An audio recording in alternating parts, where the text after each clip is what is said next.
जब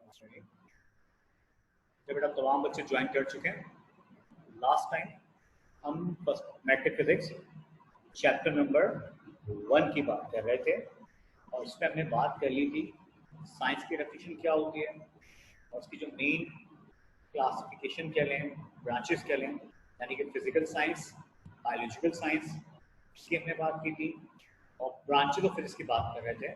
गालिबन इन 4 ब्रांचेस हमने पढ़ी थी और लास्ट टाइम भी मैंने आपको बताया था इस चैप्टर से पहला जो इम्पोर्टेंट सवाल पेपर में पूछा जाता है नंबर 1 तो क्या है, डिफाइन फिजिक्स और 3 या 4 ब्रांचेस के नाम या उनके बारे में आपने लिखना होता है। अच्छा बेटा आवाज चेक कर लीजिएगा, मेरी आवाज आपको सही आ रही है नहीं आ रही है?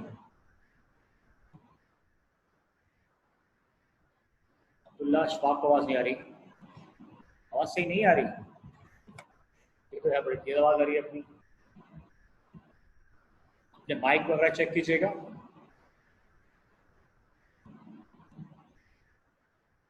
हमारा हैंड फ्री यूज करें क्योंकि मैं भी अपना लेक्चर मोबाइल से सुन रहा हूँ, मुझे बहुत तेज आवाज आ रही है।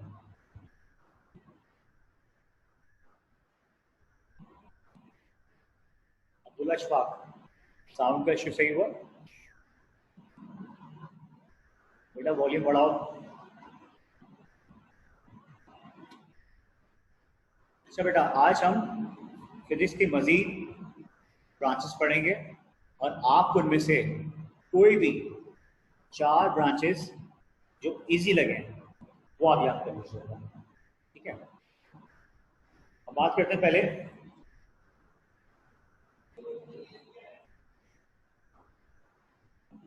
हेलो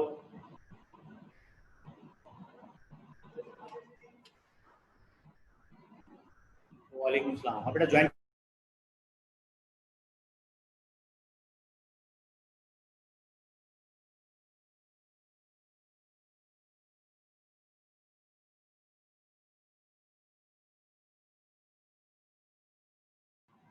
अच्छा बेटा पहले हम बात करते हैं बायोफिजिक्स की। अब नाम से आ रहा है बायो और फिजिक्स, यानी फिजिक्स के वो लॉज जो हम बायो के अंदर यूज कर सकते हो, अप्लाई कर सकते हो, ऐसे फिजिक्स को हम बायोफिजिक्स कहते हैं। It is concern with the application of the laws of physics on the biophysical system is known as biophysics. It is concerned with the application of the laws of physics on the biophysical system is known as biophysics. मिसाल के तौर पे हमारा जो हाथ है wait उठाने के काम आता है, बिल्कुल इसी तरीके से क्रेन का कॉन्सेप्ट भी यहीं से निकाला गया, रोबोट्स का कॉन्सेप्ट भी यहीं से निकाला गया। तो फिजिक्स के वो लॉस जो कि बायो के अंदर, बायो सिस्टम के अंदर एप्लीकेबल हो, उस फिजिक्स को हम बायोफिजिक्स कहते हैं।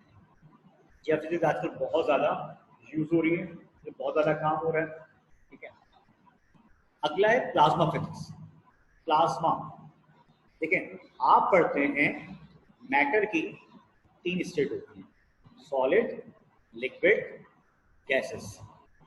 इसी तरीके से आपको शायद इल्म में हो मैटर की जो 4th स्टेट है उसे हम कहते हैं प्लाज्मा। प्लाज्मा क्या है? Highly energetic ions at very high temperature is known as plasma.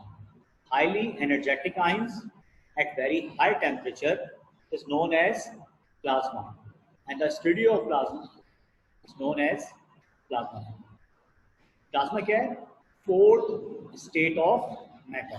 पहली बात 4th स्टेट ऑफ मैटर, इसे हम प्लाज्मा कहते हैं। पहली बात तो ये हो गई।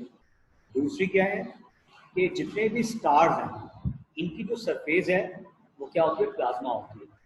प्लाज्मा एक्चुअली क्या होता है? जेली लाइक स्ट्रक्चर, ये जेली लाइक स्ट्रक्चर। प्लाज्मा क्या है?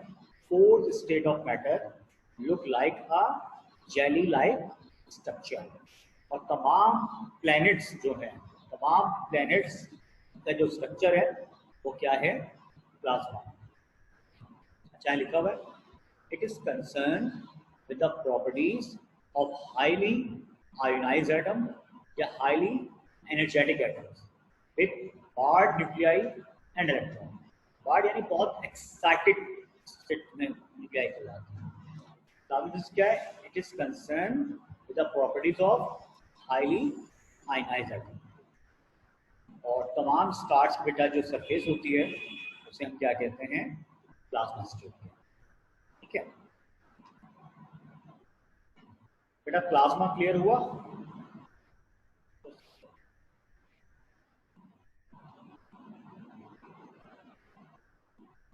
अच्छा, वैसे प्लाज्मा फिजिक्स कराची बोर्ड में नहीं पढ़ाई जाती, ना मैट्रिक में, ना फर्स्ट ईयर में, ना सेकेंड ईयर में, ये प्राइवेट बोर्ड में पढ़ाई जाती है। और आपके पास मैट्रिक की जो स्टेट है ना बेटा, वो भी 3 है, solid, liquid, gas. Fourth state of matter नहीं है। अगली बड़ी इंपॉर्टेंट टॉपिक है एटॉमिक फिजिक्स और न्यूक्लियर फिजिक्स। वैसे यहाँ अलग अलग लिखा हुआ है, लेकिन जब हाई लेवल पे आप स्टडी पढ़ोगे एटॉमिक फिजिक्स और न्यूक्लियर फिजिक्स कंबाइंड फॉर्म में पढ़ी जाती है, तो इनमें डिफरेंस जरा नोट करना है। एटॉमिक फिजिक्स, ठीक है, आपने पढ़ा होगा एक होता है एटम। एटम का जो सेंट्रल पार्ट होता है उसे हम क्या कहते हैं, न्यूक्लियस कहते हैं। Central part of an atom is known as nucleus. Central part of an atom is known as nucleus. ठीक है, central part of atom nucleus हो गया। इसमें क्या होता है, प्रोटॉन होता है और न्यूट्रॉन होता है, प्रोटॉन होता है और न्यूट्रॉन होता है। इसके बाहर मुख्तलिफ ऑर्बिट्स के अंदर इलेक्ट्रॉन क्या करते हैं, रिवॉल्व करते हैं। तो लिखा है क्या atomic physics, it is concern with the properties and structure of atom. Atomic physics में हम एटम की प्रॉपर्टीज और उसके स्ट्रक्चर को डिस्कस करते हैं। ठीक है, जबकि न्यूक्लियर में क्या करेंगे हम, जो मैं अभी पढ़ाऊंगा आपको, इसमें हम बात करते हैं न्यूक्लियस की। तो एटॉमिक फिजिक्स क्या है, it is concern with the properties and structure of atom and the study of the orbits. ठीक है, जबकि अगर आप न्यूक्लियर फिजिक्स की बात करें, it is concern with the study of nucleus of the atoms and the particle inside it. ठीक है, अगर आप पूरे एटम का स्ट्रक्चर और उसकी प्रॉपर्टीज को पढ़ते हो तो उसको हम कहते हैं एटॉमिक फिजिक्स। और अगर आप न्यूक्लियस की बात करें, जबकि आपको पता है न्यूक्लियस में क्या होता है, प्रोटॉन होता है और न्यूट्रॉन होता है, लेकिन जब आप पढ़ेंगे अनस्टेबल न्यूक्लियाई या रेडियोएक्टिव आइसोटोप्स या रेडियोएक्टिव न्यूक्लियाई, तो वहाँ पढ़ते हैं आप कि उनमें से अल्फा बीटा गामा रेस क्या होती हैं, एमिट होती हैं। उनमें से अल्फा बीटा गामा रेस क्या होती हैं, एमिट होती हैं। ठीक है, अब वो रेडिएशन कहाँ से एमिट होती है, न्यूक्लियस से। तो अगर आप पूरे एटम के स्ट्रक्चर और उसकी प्रॉपर्टीज को पढ़ रहे हो तो उसको बेटा हम एटॉमिक फिजिक्स कहते हैं। और अगर आप खाली बात कर रहे हैं किसके, एटम की नहीं बल्कि न्यूक्लियस की, अगर आप न्यूक्लियस की स्टडी पढ़ रहे हैं, उससे जो पार्टिकल इमिट होते हैं उनके बारे में पढ़ रहे हो, तो उसको हम क्या कहते हैं, न्यूक्लियर फिजिक्स कहते हैं। अच्छा बेटा, यहाँ तक कॉपी कर लें, या अगर आपने स्क्रीनशॉट लेना है तो स्क्रीनशॉट ले लें, देन फिर मैं आगे स्टार्ट करता हूँ। ठीक है, मैं 2 मिनट का आपको टाइम दे रहा हूँ, इससे आप पूरे कॉपी कर लें। क्या करना है, तो स्क्रीनशॉट लेना, स्क्रीनशॉट ले लें और काइंडली मुझे मैसेज में बता दीजिएगा कि आपको टॉपिक क्लियर हुआ या नहीं हुआ।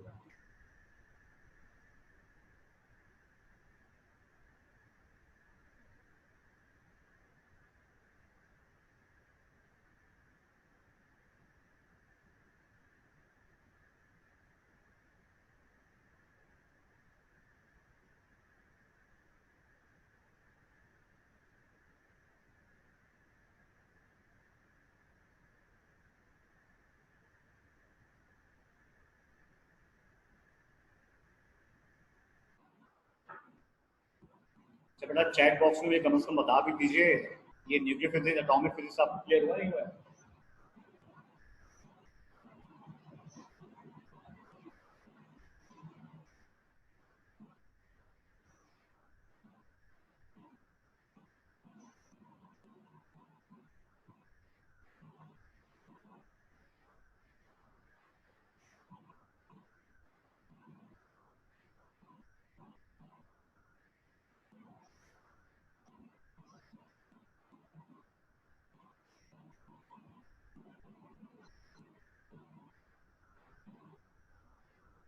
अच्छा बेटा, सिर्फ राहिम का मैसेज आया है कि क्लियर हो गया, बाकी किसी बच्चे का रिप्लाई नहीं आ रहा। सब कॉपी करें, स्क्रीनशॉट ले रहे हैं इसके।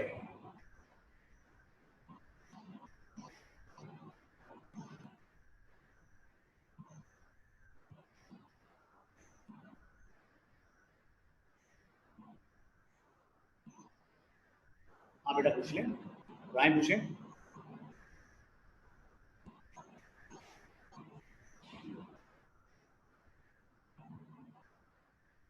अच्छा बेटा फर्स्ट क्लास है, तो बेटा कोई परेशानी की बात नहीं है, अभी हमने कोई इतना खास पढ़ा नहीं है, वो मैं करा दूंगा जो मिस हो गया आपको। पेपर पैटर्न वगैरह कराया था और फिर इसकी डेफिनेशन करने बात की थी। असल जो चैप्टर्स आपके ना वो नेक्स्ट वीक से स्टार्ट होते हैं, अभी इस वीक भी थोड़ा सा मैं आपको बोर कर रहा हूँ। चैप्टर 1 में पूरा ना अपलोड कर दूँगा शाम में, और बल्कि इस चैप्टर के मैं आज नोट्स PDF फॉर्म में ग्रुप पे डाल दूँगा, चाहे तो प्रिंट आउट ले लीजिएगा या फिर चाहे तो फिर आप दिएगा, नोट्स आ जाएंगे ले लीजिएगा। अच्छा बेटा सो जल्दी से कॉपी करें, फिर हम आगे बात करें।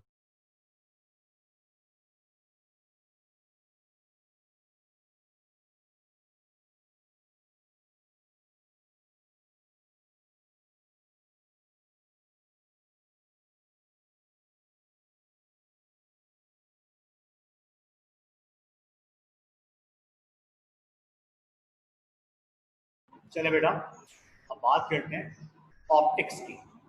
ऑप्टिक्स भी फिजिक्स की एक बहुत ही ज़्यादा इम्पॉर्टेंट ब्रांच है।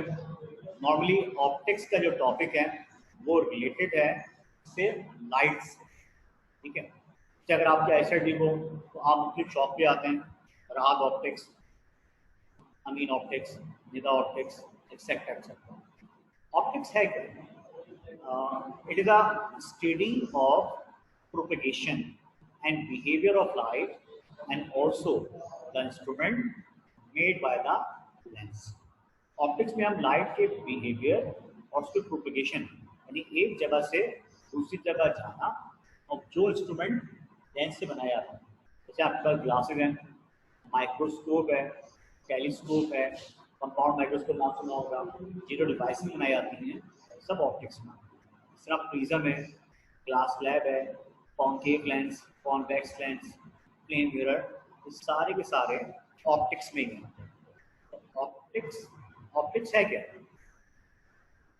The branch of physics in which we study of propagation and behavior of light and also the instrument made by the lenses। यानी फिजिक्स की वो ब्रांच जिसमें आप लाइट के बिहेवियर, उसके कैरेक्टरिस्टिक्स को डिस्कस करें, उसे हम ऑप्टिक्स कहते हैं। और हाई लेवल पे बेटा ऑप्टिक्स को हम स्पेक्ट्रोस्कोपी भी कहते हैं। ऑप्टिक्स को हम स्पेक्ट्रोस्कोपी भी कहते हैं। और बैक टू फिजिक्स में ऑप्टिक्स के 3 चैप्टर आपको दिए हैं। Number 1 chapter number 13 reflection of light, chapter number 14 refraction of light, chapter number 15 nature of light, ठीक है। अब आ जाए थर्मोडायनेमिक्स के, ये भी बहुत इंपॉर्टेंट चैप्टर है। चैप्टर नंबर 8 11, इसको हम हीट कहते हैं। हीट पे बात करते हैं, पहले हीट क्या है, ठीक है। हीट नाम है एनर्जी का, यानी हीट क्या है? हीट क्या है? It is a form of energy, और यहाँ पढ़ते हैं आप transformation of energy from hot body to cold body. यानी हीट हमेशा हॉट टू कोल्ड क्या करती है? फ्लो करती है। पहली बात, हॉट बॉडी क्या होती है? वो बॉडी जिसका टेम्परेचर क्या होता है? ज़्यादा होता है, उसे हम हॉट बॉडी कहते हैं। और वो बॉडी जिसका टेम्परेचर क्या होता है? कम होता है, उसे हम कोल्ड बॉडी कहते हैं। जैसा मैं आपसे कह रहा था कि हीट हमेशा हॉट टू कोल्ड क्या करती है? फ्लो करती है। जैसे एक कमरे में AC चल रहा है तो वहाँ टेम्परेचर क्या हो जाएगा? डिक्रीज होना शुरू हो जाएगा, और आपने गेट बंद किया हुआ है और गेट के बाहर टेम्परेचर क्या होगा? ज़्यादा होगा। अगर आप गेट ओपन कर दें तो कमरे की बाहर की गर्म हवा कमरे में आना शुरू कर देगी, तो हीट मूव करेगी hot to cold, heat move करेगी हॉट टू कोल्ड, और उस कमरे में दोबारा गर्मी हो जाएगी। तो हीट नाम एक मैकेनिज्म का, जिसमें एनर्जी हमेशा हॉट टू कोल्ड क्या करती है, फ्लो करती है। थर्मोडायनेमिक्स क्या है? It is the branch of physics that concern with the relation of heat with the motion or work, especially related to the working and construction of turbines, machine and engines। ठीक है, जैसे thermo कहते हैं heat को और dynamic कहते हैं motion को। तो थर्मोडायनेमिक, हीट इन मोशन।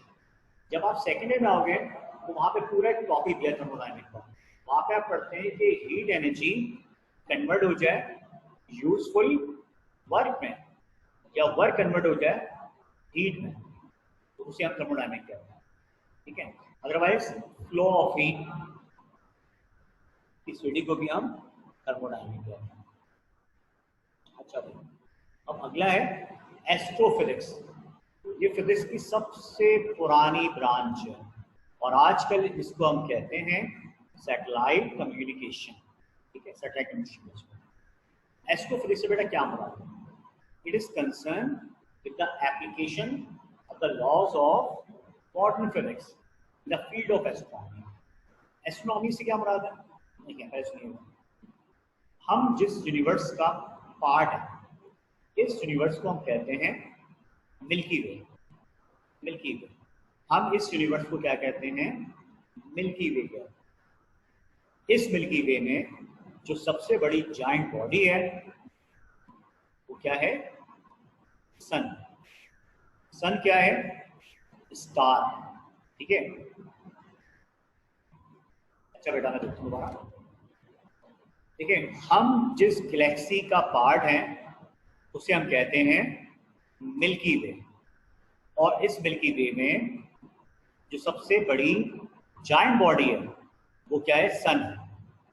सन की सरफेस क्या है? प्लाज्मा, और सन से भी बड़े बड़े स्टार्स मौजूद हैं आपके पास। तो सूरज या सन के अराउंड जो बॉडी रिवॉल्व करती है उसे हम कहते हैं प्लैनेट्स। सूरज के गिर्द जो बॉडी रिवॉल्व करती है उसे हम क्या कहते हैं? प्लैनेट्स। प्लैनेट्स आपके कितने? 8 हैं। अर्थ, मार्स, जुपिटर, सैटर्न,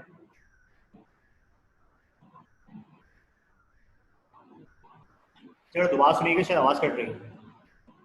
सूरज के अराउंड जो बॉडी रिवॉल्व करती है उसे हम कहते हैं प्लैनेट्स। ठीक है, जैसे अर्थ है, मार्स है, जुपिटर है, सैटर्न है, यूरेनस है, नेपच्यून, प्लूटो, एक्सेट्रा एक्सेट्रा। ठीक है, प्लैनेट आपके पास कितने हैं? 8। प्लैनेट के अराउंड जो बॉडी रिवॉल्व करती है उससे हम कहते हैं सैटेलाइट। प्लैनेट के अराउंड जो बॉडी रिवॉल्व करती है उसे हम कहते हैं सैटेलाइट। ठीक है, अब सैटेलाइट कितने होते हैं? 2 तरह के होते हैं, नेचुरल और आर्टिफिशियल। मून जो है वो आपके पास नेचुरल सैटेलाइट। ठीक है, मून क्या है? नेचुरल। और मैचेस देखने के लिए हम जो सैटेलाइट लॉन्च करते हैं वो खिलाते हैं आर्टिफिशियल। ठीक है, मून क्या है? नेचुरल सैटेलाइट है। ठीक है, बाकी जो मैचेस इंडियन लॉन्च करते हैं वो खिलाते हैं आर्टिफिशियल। तो एस्ट्रोनॉमी में हम ये giant bodies, stars, planets, satellite की स्टडी करते हैं। ठीक है, और अब जो मॉडर्न फिजिक्स के लॉज हैं उनकी जो एप्लीकेशन हम एस्ट्रोनॉमी में अप्लाई करते हैं उसे हम एस्ट्रोफिजिक्स या सैटेलाइट कम्युनिकेशन कहते हैं। ठीक है, बेटा ब्रांच ऑफ फिजिक्स आपके पास 11 है, 11 हैं। इनमें से कोई 4 जो आपको समझ में आ जाए बेटा आप सिर्फ वो याद करेंगे। जैसे मैं आपको अभी क्वेश्चन दिखाता हूँ पास्ट पेपर्स के।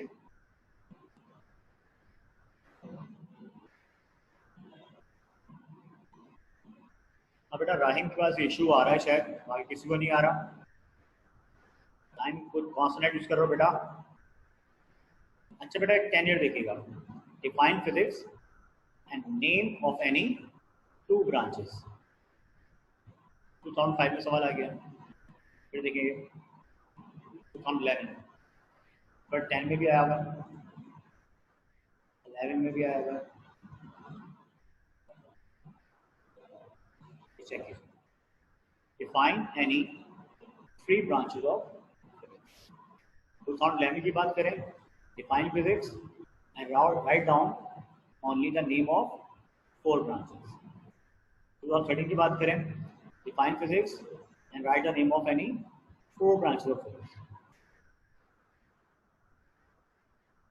और 2007 में, define physics and right the name of its 4 branches. बताइए, आप देख लें कि 11 ब्रांचेस थी, आपने कोई सी 4 याद करनी है। बेहतर ये कि आप उनके बारे में भी याद कर लें, ठीक है। वैसे सवाल ये आया कि खाली नाम लिखना है, इनके बारे में भी लिख लो, कोई हर्ज नहीं। बाकी आप सिर्फ पढ़ेंगे ताकि एमसीक्यू में आपको फायदा हो जाए। याद आपने 4 करनी है, ठीक है।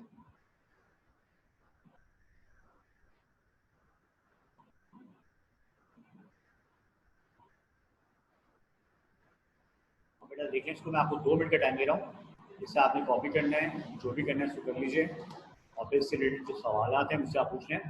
फिर हम नेक्स्ट टॉपिक स्टार्ट करेंगे, कंट्रीब्यूशंस ऑफ मुस्लिम साइंटिस्ट।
अभी क्लियर हो गया टॉपिक?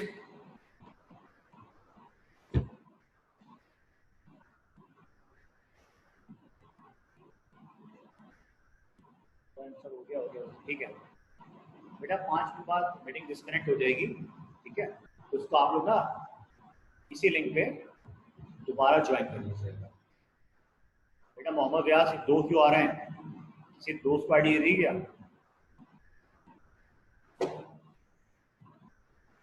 अच्छा बेटा, अब हम बात करेंगे कंट्रीब्यूशन ऑफ मुस्लिम साइंटिस्ट की। अभी जो सामने आपको स्लाइड दिख रही ना, इब्नुल हैतम, जैसे आप इब्नुल हैशम भी कहते हैं। ये सवाल पेपर में बहुत बार आ चुका है। 2 ही सवाल पेपर में आते हैं, या तो ब्रांच ऑफ फिजिक्स पूछी जाती है या कंट्रीब्यूशन ऑफ मुस्लिम साइंटिस्ट पूछी जाती है। तो जरा गौर से सुनिएगा, ये बहुत important topic. Abu Ali Hasan Ibn al Haytham, Abu Ali Hasan Ibn al Haytham भी पढ़ते हैं इसको, और हैशम भी पढ़ते हैं, ठीक है? और इनकी डेट भी याद करनी है, 965 डेट ऑफ बर्थ है, 1039 इंतकाल हो गया। ये भी पेपर में एमसीक्यू आ चुका है। मैं आपको पूरा कंप्लीट चैप्टर पढ़ाने के बाद इसके एमसीक्यू सॉल्व करवाऊंगा, पास पेपर भी साथ साथ आपको करवाऊंगा। Contribution of Muslim scientist, Abu Ali Hasan Ibn al Haytham, field of work. इनका जो मेन कंट्रीब्यूशन था बेटा, वो था फिजिक्स में, मैथमेटिक्स में, इंजीनियरिंग में, एस्ट्रोनॉमी में, मेडिसिन में, और ट्रैवलर, यानी ट्रैवलर से मुराद ये सैयाह। लेकिन आजकल ट्रैवलर को क्या बोलते हैं? हमारा घर से काम घूम रहा होगा। खैर, इनका मेन कंट्रीब्यूशन था बेटा फिजिक्स में, मैथमेटिक्स में, इंजीनियरिंग के अंदर, एस्ट्रोनॉमी में, मेडिसिन में। Remarkable work, he wrote a famous book named किताबुल मनाजिर। इन्होंने एक बहुत मशहूर बुक लिखी थी जिसका नाम था किताबुल मनाजिर। और ये बुक बेसिकली डील करती है ऑप्टिक्स को, यानी कि लाइट को, ठीक है? ये ऑप्टिक्स को या बेटा लाइट को डील करती है। बेटा गलती से ट्रॉलर आ गया, ट्रैवलर भी लगा दो, ट्रैवलर, ट्रैवलर सैयाह। उन्होंने एक बहुत मशहूर बुक लिखी थी जिसका नाम था किताबुल मनाजिर। ये बुक डील करती है ऑप्टिक्स को, यानी कि लाइट को, ऑप्टिक्स को या लाइट को। और इस बुक को हम कहते हैं फर्स्ट इंसाइक्लोपीडिया ऑफ ऑप्टिक्स। इस बुक को हम कहते हैं फर्स्ट इंसाइक्लोपीडिया ऑफ ऑप्टिक्स। आगे लिखा हुआ है, he construct a pin hole camera and he manage to obtain an image of sun eclipse। इन्होंने पिन होल कैमरा बनाया था और सोलर इक्लिप्स की तस्वीर भी इन्होंने ली। इसके अलावा he was the first to give 2 laws of reflection। Mathematics physics में आप पढ़ेंगे चैप्टर नंबर 13, ठीक है? चैप्टर नंबर 13, इस चैप्टर का नाम है reflection of light. Reflection, reflect कहते हैं टकरा के वापस आने को, टकरा के वापस आने को या बाउंस बैक करने को, ठीक है?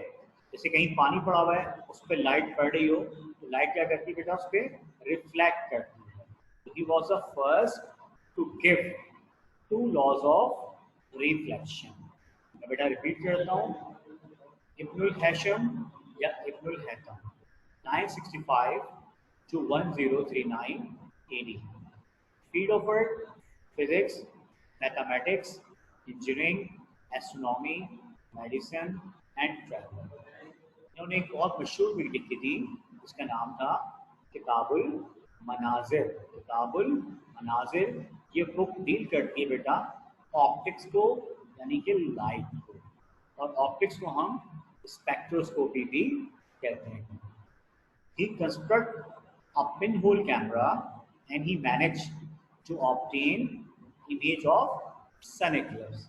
इन्होंने पिन होल कैमरा डिजाइन किया था और सूरज गिरहन की तस्वीर भी इन्होंने ली।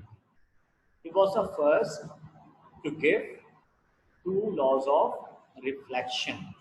ये पहले इंसान, ये पहले शख्स हैं जिन्होंने लॉ ऑफ रिफ्लेक्शन दिए। लॉज ऑफ फ्लैक्शन 2 पॉइंट्स हैं, ये मैं आपको अभी नहीं समझा सकता।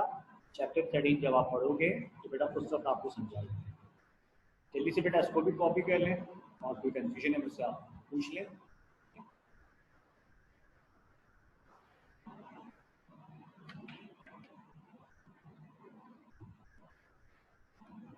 चैट बॉक्स बता दीजिएगा ये चीज़ आपको क्लियर हुई कि नहीं हुई।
तो बेटा ये मीटिंग डिस्कनेक्ट होने वाली है, दोबारा सेम लिंक पे आप दोबारा ज्वाइन कर लीजिएगा, ठीक है बेटा। तो बेटा ठीक है, मैं कल कहाँ बच्चे ज्वाइन कर चुके हैं, तो बेटा ये क्लियर हो गया आप लोगों को।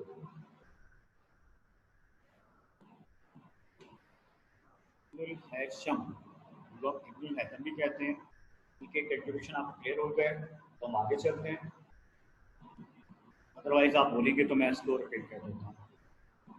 अच्छा, ये बहुत इंपॉर्टेंट है, ये पेपर में कई बार पूछा जा चुका है। कंट्रीब्यूशन ऑफ मुस्लिम साइंटिस्ट में सबसे इम्पोर्टेंट जो है वो आपके पास बेटा इब्नुल हैथम या इब्नुल हैशम।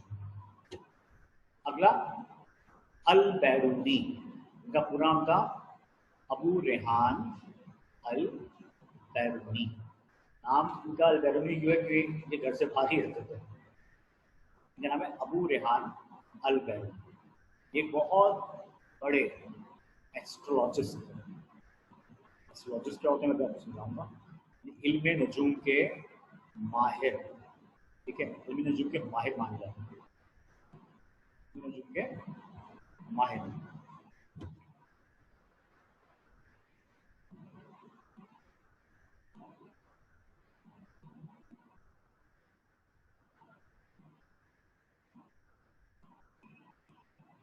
चलो अबू रेहान अल बैरूनी की हम बात करते हैं बेटा। Date of birth 973 1048। इनका जो मेन कंट्रीब्यूशन था वो किसमें है? फिजिक्स में, मैथमेटिक्स में, एस्ट्रोनॉमी में, मेडिसिन में, एस्ट्रोलॉजी में, जियोलॉजी में, केमिस्ट्री में, बायोलॉजी में और कॉस्मोलॉजी। इन्होंने एक बहुत ही मशहूर बुक लिखी थी जिसका नाम था किताबुल कानून अल मसूदी। किताबुल कानून अल मसूदी, इसे भी आप कहते हैं encyclopedia of astronomy. He wrote a famous book, its name Kitabul Qanun al-Masudi, is an encyclopedia of astronomy, जो कि एस्ट्रोनॉमी का इंसाइक्लोपीडिया है। He was aware of the fact that speed of light is greater than the speed of sound. उन्होंने बताया था speed of light जो होती है वो स्पीड ऑफ साउंड से ज्यादा होती है। दुनिया में सबसे ज्यादा जो स्पीड है वो आपके पास लाइट की होती है। कितनी? 3 मल्टीप्लाई बाय 10 की पावर 8 मीटर पर सेकेंड। जबकि स्पीड ऑफ लाइट मीडियम पे डिपेंड करती है। जैसे सूरज से ज़मीन तक रोशनी तो आ जाती है, आवाज़ नहीं आती क्योंकि बीच में क्या थी, स्पेस थी। तो speed of light speed of sound से ज़्यादा होती है। ये बात भी हमें अल बैरूनी ने बताई। ठीक है बेटा, ये बहुत बड़े एस्ट्रोलॉजिस्ट थे, बड़ा मशहूर वाक़या है। क्लास 5 या 6 की बुक के अंदर इनके बारे में पूरा एक वाक़या लिखा था कि उस वक्त के बादशाह को इनके बारे में पता चलता है कि ये इल्म नजूम के माहिर हैं, ये मुस्तकबिल में क्या कुछ होने वाला है उसके बारे में बता सकते। तो उस वक्त के बादशाह ने अल बैरूनी को अपने दरबार में तलब किया। उस दरबार में मुझे कुछ नंबर ऑफ गेट्स याद नहीं है, 150 149 शायद उस दरबार के अंदर गेट्स लगे। वो बादशाह अल बैरूनी से मुखातिब होता है और उससे पूछता है, मुझे ये बताओ कि मैं इनमें से किस गेट से बाहर जाऊंगा। अल बैरूनी अपनी कुछ कैलकुलेशन करते हैं और कागज़ पे उसको लिख के तख्त के नीचे वो कागज़ रख देते हैं। अब फॉर एग्जाम्पल 149 गेट लगे हैं, बादशाह को उस पर भी शक था कहीं तुक्का ना लग जाए। एक दीवार थी, बादशाह ने उस दीवार को तोड़ा और वहाँ पे एक दरवाज़ा गेट बनवाया और बादशाह फिर उस गेट से चला गया। और जब तख्त से उस पर्चे को निकाल के पढ़ा गया तो उसमें यही बात दर्ज थी। तो आज के लोगों को भी हॉरोस्कोप बहुत पसंद है, ये हफ्ता कैसा रहेगा पता करने की बहुत ज़्यादा कोशिश करते हैं। ठीक है, तो इस्लाम में इसका मना है। तो फ्यूचर पता किया जा सकता है। जैसे आपने पढ़ा था ना लास्ट क्लास में, कहा होगा क़यामत आएगी पहाड़ रुई के गालों की तरह उड़ना शुरू कर देंगे। ये बात पहले के लोगों को समझ में नहीं आती थी कि पहाड़ कैसे उड़ेगा, बट आज के लोगों को ये बात समझ में आ चुकी होगी। पहाड़ के अंदर आपने लगाया बम, जिसको आप कहते हैं डायनामाइट। तो उस डायनामाइट की वजह से पहाड़ जैसी वजनी चीज़ बआसानी उड़ती नजर आती है, यानी वो रेजा रेजा होती है। ठीक है, तो खैर एस्ट्रोनॉमी के ऊपर एक बहुत मशहूर बुक की थी किताबुल कानून अल मसूदी, जो कहलाता है इंसाइक्लोपीडिया ऑफ एस्ट्रोनॉमी। इसके अलावा मैंने आपसे बोला स्पीड ऑफ लाइट क्या होती है, ग्रेटर होती है स्पीड ऑफ साउंड से। ये बात भी आपको अल बैरूनी ने समझाई थी। Then he wrote more than 100 books out of which 50 books are on science. इन्होंने तकरीबन 100 सुपर बुक्स लिखी हैं और 50 से ज़्यादा बुक्स जो होती हैं वो साइंस से बिलोंग करती हैं। इनका एक और बहुत ही अहम कंट्रीब्यूशन था, पेपर का बहुत ज़्यादा इम्पॉर्टेंट एमसीक्यूज है। He first determine the density of metals. Metal की डेंसिटी को फर्स्ट टाइम जिस साइंटिस्ट ने, जिस शख्स ने कैलकुलेट किया वो अल बैरूनी थे। He first determine the density of metal. आपने क्लास 9 की केमिस्ट्री में पढ़ा होगा डेंसिटी क्या होता है। Density mass per unit volume. And why we calculate density of any substance?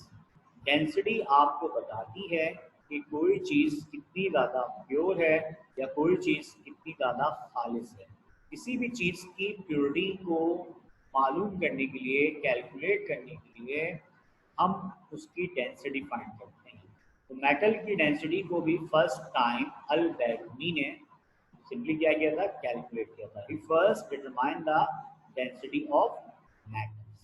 ठीक है, तो बेटा अल बैरूनी देख लीजिएगा। इसके बारे में कोई सवाल मुझसे करना हो तो काइंडली आप मुझसे सवाल कर लें, अदरवाइज इसको आप कॉपी कर लें और मुझे चैट बॉक्स में लाजमी बता दें कि ये इब्नुल हैकम और अल बैरूनी ये दोनों टॉपिक आपको क्लियर हुए या नहीं हुए।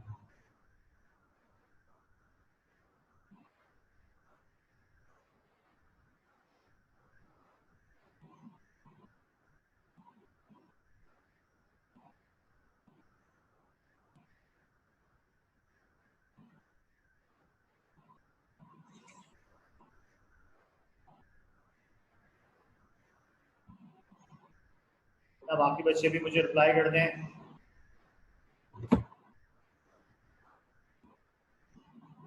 चैट बॉक्स में डालें। Yes sir, clear, no problem sir, done sir. तो बेटा मैं नोट्स का आपको कल कंफर्म कर दूंगा, तो ये कि परसों आपको नोट्स मिल जाएंगे और इंशाअल्लाह मैं आज इस चैप्टर को मैं आपके ग्रुप में सेंड कर दूँगा। ठीक है, अच्छा बेटा यहाँ तो देखें, किसी को कुछ भी पूछना पूछ लें। फिर मैं आप लोगों को 5 मिनट का ब्रेक दे दूंगा क्योंकि इसके बाद आपकी इंग्लिश की क्लास है। ठीक है, आज हम लेक्चर इंशाअल्लाह यहाँ पे एंड करेंगे। कल परसों तक मेरी भरपूर कोशिश होगी कि मैं चैप्टर नंबर 1 वाइंड अप कर दूँ। ठीक है जी। तो अगर कोई सवाल है तो मुझसे आप भी पूछ सकते हैं, अदरवाइज आज के लेक्चर में यहाँ ख़त्म करेंगे। Stay home, stay safe. ये कोई सवाल है या नहीं है?